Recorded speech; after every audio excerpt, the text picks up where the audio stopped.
इन दिनों आप एक शब्द सुन रहे होंगे, डिजिटल अरेस्ट।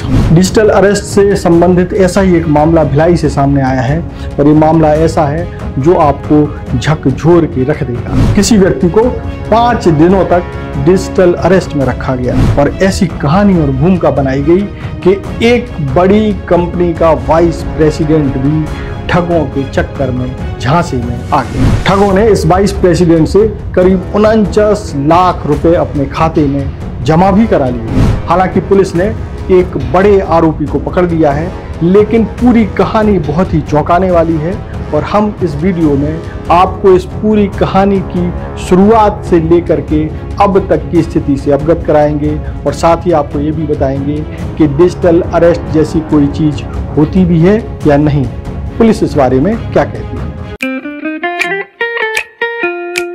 खुश है तो तू खुशी मना ले, छोटा बड़ा केक मंगा ले, संगम में मिलता है बढ़िया केक, संगम में मिलता है बढ़िया केक।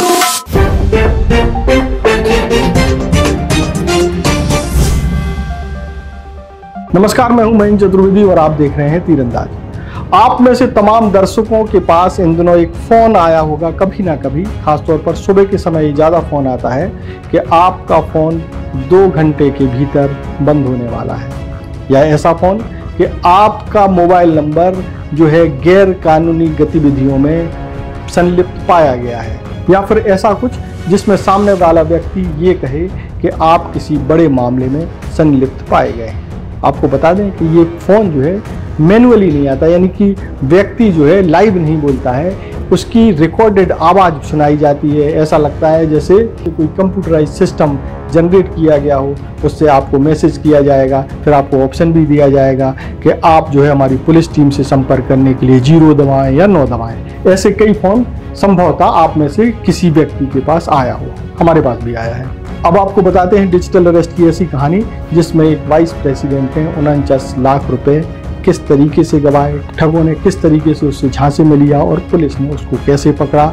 इसके बाद पुलिस इस मामले में क्या करती है। सबसे पहले शुरुआत करते हैं कि 16 नवंबर को रुआ बांधा सेक्टर है जो कि भिलाई में पड़ता है, रिसाली में पड़ता है, भिलाई के रिसाली क्षेत्र में पड़ता है, और वहाँ एक शख्स रहते हैं जिनका नाम है इंद्र प्रकाश कश्यप। इनका निज निवास यहीं है, जबकि ये खड़गपुर जो कि कोलकाता में पड़ता है, वहाँ एक कंपनी है रसिम ग्रुप ऑफ कंपनी। इस कंपनी में वो वाइस प्रेसिडेंट के पद पर काम करते हैं। अब वाइस प्रेसिडेंट तो निश्चित तौर पर अच्छे खासे पढ़े लिखे होंगे, इनका IQ लेवल भी अच्छा होगा, ऐसी उम्मीद की जा सकती है।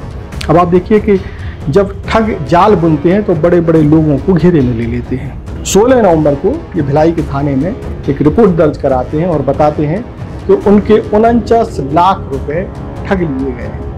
अब ये कहानी जब ठगी की बात पुलिस के सामने आती है तो पुलिस पूछती है भाई कि किस तरीके से किसने ठग लिए। तब ये बताते हैं कि पिछले 5 दिनों से डिजिटल अरेस्ट हैं। डिजिटल अरेस्ट क्या होता है, इसकी भी पूरी कहानी हम आपको बताते हैं। हुआ ये कि थाने आने के पहले 5 दिनों तक ये डिजिटल अरेस्ट थे और ऐसे डिजिटल अरेस्ट थे कि एक व्यक्ति इनको फ़ोन करता है और ये कहता है कि नरेश गोयल जो कि जेट एयरवेज के मालिक थे एक समय, उनका जो मनी लॉन्ड्रिंग का केस चल रहा है जिसमें ED ने उनको गिरफ्तार किया है, उस मामले में इंद्रजीत साहब का भी नाम आया है। अब नरेश गोयल के बारे में भी बता देते हैं कि उन पर आरोप क्या है। 2023 में नरेश गोयल को ED ने गिरफ्तार किया था इस आरोप में कि उन्होंने कैनरा बैंक से जो 550 करोड़ का लोन लिया था उसमें उन्होंने गड़बड़ी की है, उसकी मनी लॉन्ड्रिंग की है। इस मामले में नरेश गोयल अभी भी जेल में है। यानी ठगों ने एक बहुत अच्छा जाल बुना, एक बड़े लेवल के अफसर को चुना जिसको जो पहले से ही ED की गिरफ्त में है।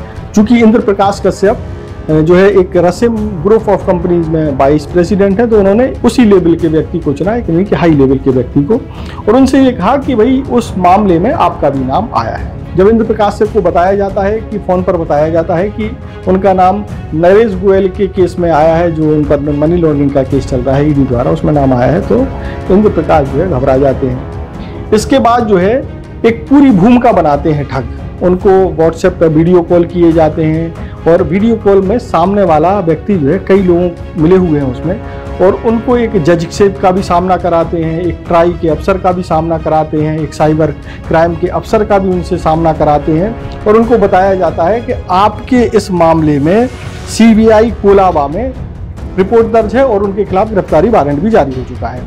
जज भी उनके सामने लाए जाते हैं। मतलब कि देखिए आप किस तरीके से भूमिका बनाई जाती है और इंद्र प्रकाश को पूरी तरीके से पजल्ड कर दिया जाता है। उनको बता दिया जाता है कि आपने बहुत बड़ा क्राइम किया है। उनसे ये भी कहा जाता है कि आपकी जो सिम है उससे 29 लोगों को जो है संदिग्ध SMS गए हैं। इस पूरे मामले में एक ट्राई का अफसर भी जो है मैं इंद्र प्रकाश से बात करता है और बताता है कि उनकी जो मोबाइल नंबर है, उसकी जो सिम है, उससे 29 लोगों को संदिग्ध मैसेज गए हैं। अब जो है इंद्र प्रकाश घबरा जाते हैं। इसके बाद उनसे कहा जाता है कि आप डिजिटली अरेस्ट हो चुके हैं, आप कहीं नहीं जाएंगे, आप उनके साथ ही रहेंगे, आप कहीं जा नहीं सकते, किसी से बात नहीं कर सकते।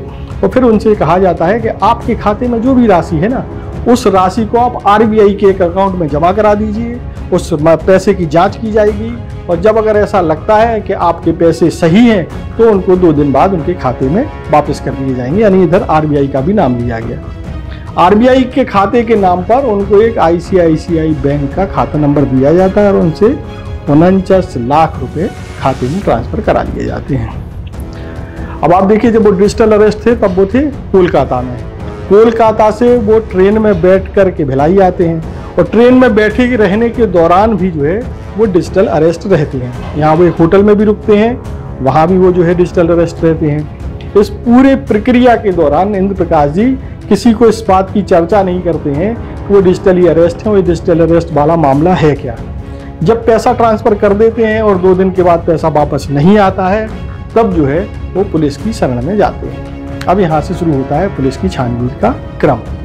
तो अभी आपको हमने जो कहानी बताई वो डिजिटल अरेस्ट की है, किस तरीके से ठगों ने उनको निशाना बनाया। अब पुलिस के पास जब ये मामला पहुँचता है तो पुलिस इसकी छानबीन शुरू करती है। तो सबसे पहला लिंक जो मिलता है वो रहता है मोबाइल नंबर और वो खाता जिस खाते में पैसे ट्रांसफ़र कराए गए। खाते की जब जांच की जाती है तो पता चलता है कि वो खाता जो है ICICI बैंक का है और वो खाता जो है औरंगाबाद, यानी कि जो महाराष्ट्र का औरंगाबाद है, वहाँ से ऑपरेट हुआ है। पुलिस जो है बैंक पहुँचती है। बैंक पहुँचने के बाद उस खाते की डिटेल निकालती है, उसका खाते का मालिक कौन है, करेंट अकाउंट बताया जाता है वो। फिर उस खाते पर लिखे हुए पते पर पुलिस पहुँचती है तो पता चलता है कि भाई साहब तो 4-5 साल पहले ही वो घर छोड़ चुके हैं और वो जो धंधा करते हैं वो भी अब वहाँ वो धंधा नहीं करते हैं, तो कुल मिलाकर के जा चुके हैं। अब पुलिस के पास केवल एक नाम रहता है जिसके नाम से वो खाता है।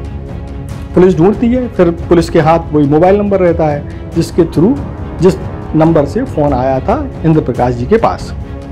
कई दिनों की छानबीन के बाद पुलिस को पता चलता है कि जिसके नाम से वो खाता है वो औरंगाबाद के गांव में छुपा हुआ है, वहीं रह रहा है। पुलिस जो है औरंगाबाद की पुलिस से मदद लेती है और औरंगाबाद में उस घर तक, उस गांव में उस घर तक पहुंचती है जहां आरोपी छुपा हुआ था जिसके खाते में पैसे गए थे। पुलिस जो है उस आरोपी को पकड़ती है और पकड़ करके भिलाई ले आती है। अब पुलिस इस मामले में जांच कर रही है कि इस पूरे गिरोह में कौन कौन लोग शामिल हैं, किस तरीके से उन्होंने जो है अपने अपराध को अंजाम दिया, उनका क्या मॉड्यूल है, ये सब जानकारी अब पुलिस जुटाने की कोशिश कर रही है। हाँ, लेकिन आपको एक और बात बता दें कि वीडियो कॉल पे जिस तरीके से लोग बात करते हैं, पुलिस बन करके, जज बन करके और अन्य प्रकार के अफसर बन करके बात करते हैं, तो वैसा सेटअप लगाना बड़ा आसान होता है। जैसा हम आपके सामने बोल रहे हैं तो हमारे पीछे जो आपको रंग बिरंगा कलर दिख रहा है, वास्तव में ऐसा कलर नहीं है। पीछे एक ग्रीन पर्दा है जिसको भी क्रोमा बोलते हैं। इस पर्दे पे आप कुछ भी लगा सकते हैं। हमको केवल हम आपको कहेंगे पीछे का बैकग्राउंड पूरी तरीके से चेंज किया जा सकता है। मान लीजिए मैं पुलिस की ड्रेस में बैठ जाऊं और एक सेटअप पीछे दिखा दूं कि जैसा कि पुलिस अफसरों का होता है कि जो है पुलिस का चिन्ह होता है, चाहे वो महाराष्ट्र पुलिस हो, चाहे यूपी की पुलिस हो, चाहे छत्तीसगढ़ की पुलिस हो, एक सेटअप बनाया जा सकता है। तो मैं एक पुलिस ऑफिसर के रूप में एक कैप लगा लूँ तो ऐसे लगेगा कि मैं किसी ऑफिस में बैठा हूँ और पुलिस अफसर हूँ। ऐसा वास्तव में होता नहीं है। तो कुल मिलाकर के एक आरोपी पकड़ा गया, बाकी लोग पकड़े जाएंगे। ये पूरा मामला समझाने आपके लिए इसलिए जरूरी था कि बहुत सारे लोगों के पास इस तरह के फ़ोन आ रहे हैं और ठग जो है उनको झांसी में लेने की कोशिश कर रहे हैं। तो ऐसे ठगों से बचने की ज़रूरत है। इस मामले में जो ASP हैं सुखनंदन राठौर, जो कि दुर्ग के ASP हैं, उन्होंने बहुत ही साफ साफ कहा है कि डिजिटल अरेस्ट जैसी कोई चीज़ होती ही नहीं है। आपको हमेशा लोकल पुलिस ही गिरफ्तार करेगी या जहां अपराध दर्ज किया गया है वहां की पुलिस आएगी, लोकल पुलिस से बात करेगी और उस बात करने के बाद वो हो सकता है कि उनको भी साथ में लाए, तो तब आपको कोई गिरफ्तार कर सकता है किसी अपराध में। इस तरीके से कोई गिरफ्तारी नहीं होती है कि डिजिटल अरेस्ट हो जाए। खाते में ट्रांसफ़र करा लें पैसा। ऐसा कोई प्रावधान कहीं भारतीय कानून में है नहीं। तो कुल मिलाकर के ये बहुत ही जागरूक होने वाली बात है। और आपको सुनाते हैं कि सुखनंदन राठौर जी इस मामले में क्या कह रहे हैं, ये भी आप सुन लीजिए। और पुलिस के अफसरों ने इस मामले में क्या बताया वो भी आपको सुनवाते हैं। भिलाई नगर थाना में एक FIR दर्ज हुआ था। 49 लाख रुपए का साइबर फ्रॉड हुआ था, जिसमें डिजिटल अरेस्ट हुआ था। जो प्रार्थी है वो खड़गपुर से डिजिटल अरेस्ट होकर के ट्रेन में डिजिटल अरेस्ट होते हुए यहाँ भिलाई नगर आके होटल में रुक करके डिजिटल अरेस्ट ही थे और अपने बैंक जाकर के 49 लाख रुपए उनके जो आरोपी है उसके कहे अनुसार अकाउंट में ट्रांसफर किया था। जिस पर जब वो वापस घर गया तब उसके संज्ञान में आया कि मैं साइबर फ्रॉड का शिकार हो चुका हूं।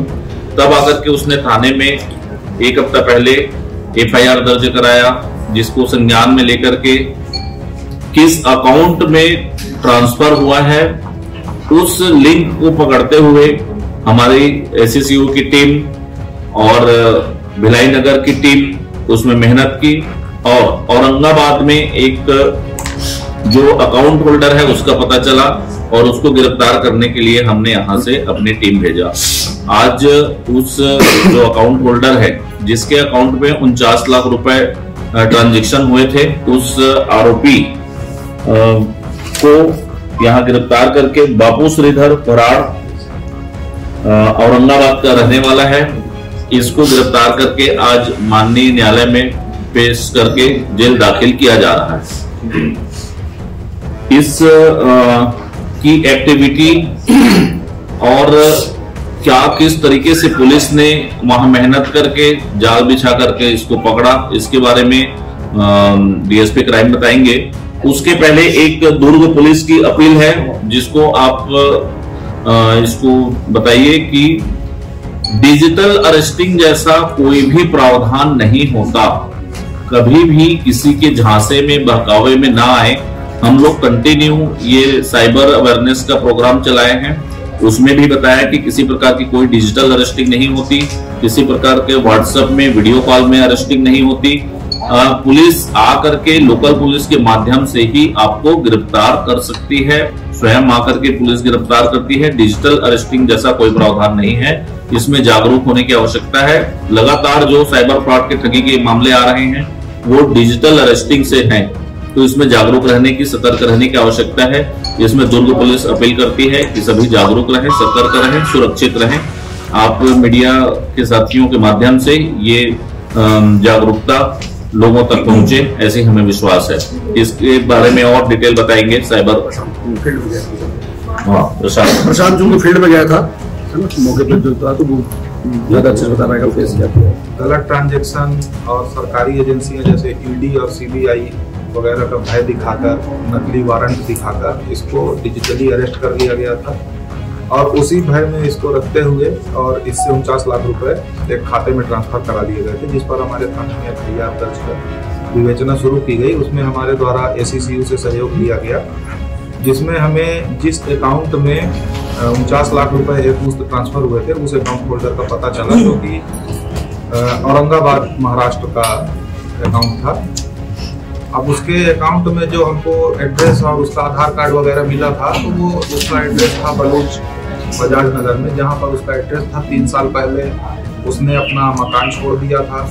उसके जहाँ चूँकि ये जो अकाउंट है ये वैष्णवी ऑटो के नाम से उसका एक अकाउंट था, तो उस दुकान के नाम पर अकाउंट था। उस दुकान के एड्रेस को भी चेक किए तो वो भी दुकान को भी छोड़ चुका था 3 साल पहले और इसका कुछ पता नहीं चल पा रहा था। तो फिर वहाँ से लगातार हम लोग अपने दुर्ग के SCCU से संपर्क में रहे, तकनीकी साक्ष्यों को डेवलप किया गया और तकनीकी साक्ष्यों को डेवलप करके इसका लोकेशन निकाला गया, जो औरंगाबाद से लगभग 50 किलोमीटर दूर था। वहाँ से जाके फिर हमने इसको अरेस्ट किया और अरेस्ट करने के बाद इसको यहाँ न्यायालय में पेश करके इसको न्यायिक रिमांड में भेजा गया। अभी जो डिजिटल अरेस्ट का केस आया था उस पर एडिशनल SP सुखनंदन राठौर का इस पर क्या कहना, आइए जानते हैं। सर, अभी जो केस आया उनके बारे में बताइए। भिलाई नगर थाने में एक अपराध पंजीबद्ध हुआ था, जिसमें प्रार्थी को डिजिटल अरेस्ट कर उससे 49 लाख रुपए ठग लिए गए थे। इस पर जब प्रथम खोजबीन हुआ तो जिस अकाउंट में पैसे ट्रांजैक्शन हुए थे उस अकाउंट होल्डर की पतासाजी की गई। वो औरंगाबाद निवासी निकला। उसके मोबाइल लोकेशन के आधार पर उसको गिरफ्तार किया गया और उससे पूछताछ की गई। वो स्पष्ट हुआ कि वो अपने अकाउंट को 20% कमीशन पे देता था और वो किसी थर्ड पार्टी को दे रखा था। वो पुणे से उसकी बातचीत होती थी, पुणे में वो रहता है। अभी इसमें और टेक्निकल एंड के आधार पर हम आगे कार्रवाई करेंगे और भी इसमें आरोपी होने की संभावना है। तो सर, जिस तरीके से डिजिटल अरेस्ट बढ़ता जा रहा है फिलहाल दुर्ग में, और दुर्ग जिले में आज तक कितने डिजिटल अरेस्ट के केस आए? डिजिटल अरेस्ट के लगातार मामले आ रहे हैं। मैं पहले ये बता दूं कि डिजिटल अरेस्ट जैसा कोई प्रावधान नहीं होता, न ही डिजिटल अरेस्ट कोई शब्द है, न ही डिजिटल अरेस्ट जैसी कोई प्रक्रिया होती है। तो लोगों से अपील है कि इस तरह के किसी बहकावे में, झांसे में ना आवे और सतर्क रहें, जागरूक रहें। तो सर, इसमें जागरूकता के लिए आप लोग क्या कर रहे हैं? अभी हम लोगों ने 15 दिवस तक जागरूकता पखवाड़ा मनाया था, साइबर जागरूकता सप्ताह। हमारा साइबर प्रहरी ग्रुप है दुर्ग पुलिस का, जिसमें लोग जुड़े हुए हैं और व्हाट्सएप ग्रुप के माध्यम से हम लोगों को लगातार अवेयर कर रहे हैं कि साइबर फ्रॉड और किसी प्रकार के भय लालच में आकर के झांसे में ना आए। सर, ये भी जो भी आपका अभियान चल रहा है, इसके बाद भी साइबर अरेस्ट, साइबर क्राइम की दुर्घटना बढ़ती जा रही है। और जितना भी हमने देखा है, जितने भी केसेस आए हैं, उसमें जो है ज्यादातर लोग जो पढ़े लिखे हैं या कुछ ऊंचे पद के, वही लोग इस झांसे में फंस जाते हैं। सर, ऐसा क्यों? जागरूकता की आवश्यकता है, लोगों को जागरूक रहने की आवश्यकता है। तो थोड़ी सा भी आपकी सावधानी हटी तो दुर्घटना घटी। तो अवेयर रहने की आवश्यकता है। बहुत जल्दी अपने पैसे बढ़ाने के चक्कर में बहुत से लोगों ने अपने अभी जो शेयर ट्रेडिंग के नाम पे काफ़ी ठगी के मामले आए हैं। तो ये जागरूक रहने की आवश्यकता है, सतर्क रहने की आवश्यकता है। दुर्ग पुलिस लोगों से लगातार अपील कर रही है किसी प्रकार के साइबर फ्रॉड के झांसे में ना फंसे। तो ये थी डिजिटल अरेस्ट की पूरी कहानी, जो कि पूरी तरीके से फर्जी है। डिजिटल अरेस्ट जैसी कोई चीज नहीं होती है। अगर कोई चीज होती है तो वो तीरंदाज होती है। आप तीरंदाज को सब्सक्राइब करना बिल्कुल ना भूलें और बेल आइकन को भी जरूर प्रेस कर लें। नमस्कार। स्पर्श मल्टी स्पेशलिटी हॉस्पिटल अब दे रहा है फुल टाइम विशेषज्ञों की देखरेख में सर्वश्रेष्ठ NICU एवं PICU की सुविधा, यानी नवजात एवं बच्चों की गंभीर बीमारियों का इलाज अब आपके अपने शहर में, साथ ही न्यूनतम दर पर हेल्थ पैकेज की सुविधा। स्पर्श मल्टी स्पेशलिटी हॉस्पिटल, एक एहसास अपनेपन का।